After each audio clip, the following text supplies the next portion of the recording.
Mga ka-blessings, matagal na tayong pinahihirapan ng korupsyon. Pero tuwing may leader na handang tapusin ito, lagi ring may mga grupo na gagawa ng paraan para siya'y siraan.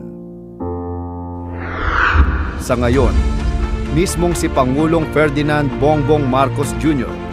ang nagdeklara ng giyera laban sa korupsyon.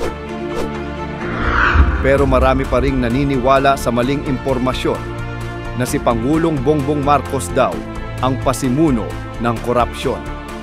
Kadalasan, ito ang paulit-ulit na sinasabi ng mga Duterte supporters para siraan ang Pangulo.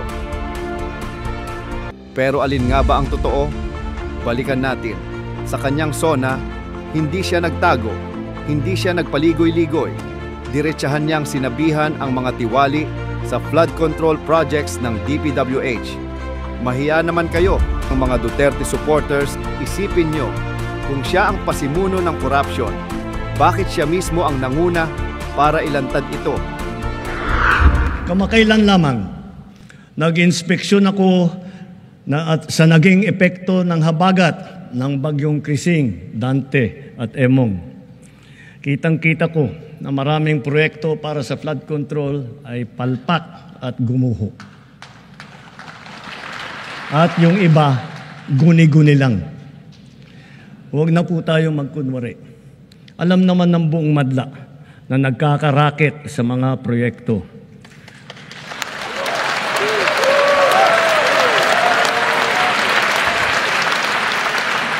Mga kickback, mga initiative, errata, SOP, for the boys.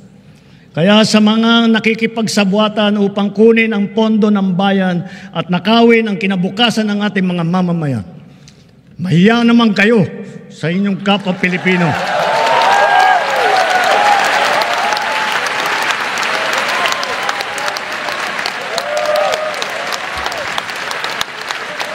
Mahiya naman kayo sa mga kabahayan nating naanod o nalubog sa mga pagbaha.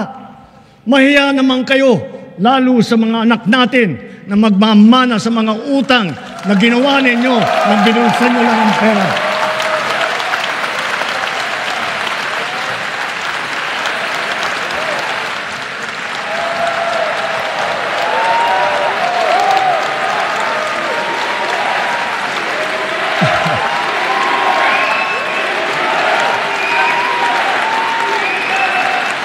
Para hindi na maulit, so that this will not happen again. First, the DPWH will immediately submit to me a list of all flood control projects from every region that were started or completed in the last 3 years. Second, the Regional Project Monitoring Committee shall examine that list of projects and give a report on those that have been failures, those that were not finished, and those that are alleged to be ghost projects.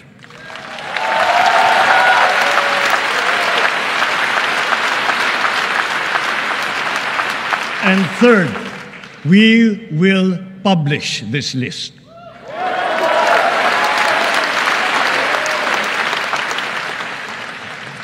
Isa sa publiko natin ang listahang ito. Kaya ang publiko na saksi sa mga proyektong ito ay malayang suriin ang listahan at magbahagi ng kanilang nalalaman para makatulong sa ating investigasyon.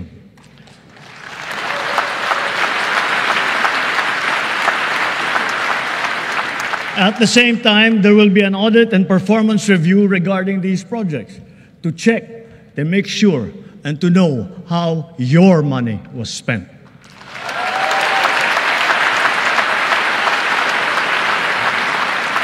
Sa mga susunod na buwan, makakasuhan ang lahat ng mga lalabas na may sala mula sa investigasyon, pati na ang mga kasabwat na kontratista sa buong bansa.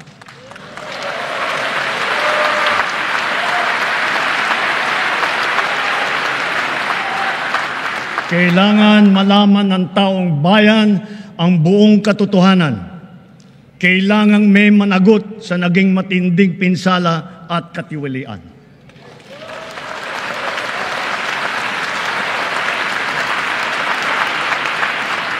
Therefore, for the 2026 national budget, I will return any proposed general appropriations bill that is not fully aligned with the national expenditure program.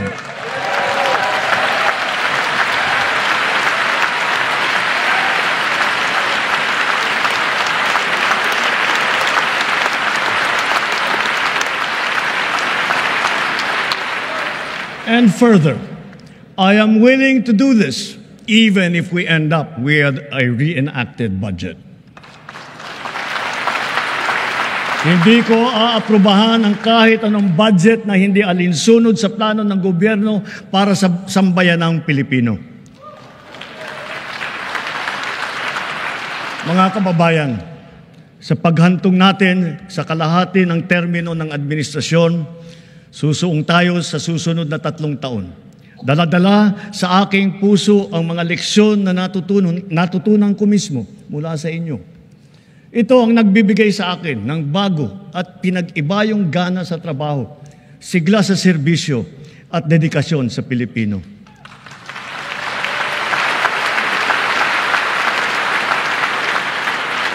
Huwag nating hayaang malihis ang ating pagtuon at pagtahak sa landas ng kaunlaran dahil nasa abot tanaw na natin ito. Ito ang ating dapat na pagtulungan. Ito ang ating dapat na pinagtutunguan. At kayang-kaya nating ito marating at maisakatuparan. Sa wika ng ating bayani, only he who, from whatever position he occupies, whether high or low, strives for the greatest good possible for his fellow man, possesses true patriotism. Alam po natin sa ating puso kung ano ang tama, kung ano ang mali, kung ano ang mas mahalaga at mas makakabuti sa sarili, sa pamilya at sa ating bayan. Sa mga matitinding hamon na binabato at hinaharang ng ating mundo ngayon, nasa likod ninyo ang pamahalaan. At huwag tayong matakot. Huwag tayong titiklop. Huwag tayong mawawalan ng pag-asa. Dahil ang Pilipino ay likas na matapang, magaling, masipag, matibay, at mabuti.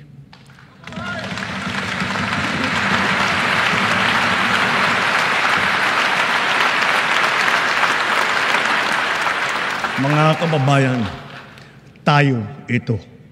Tayo ang bagong Pilipino. Mabuhay po kayo at magandang gabi po sa inyong lahat.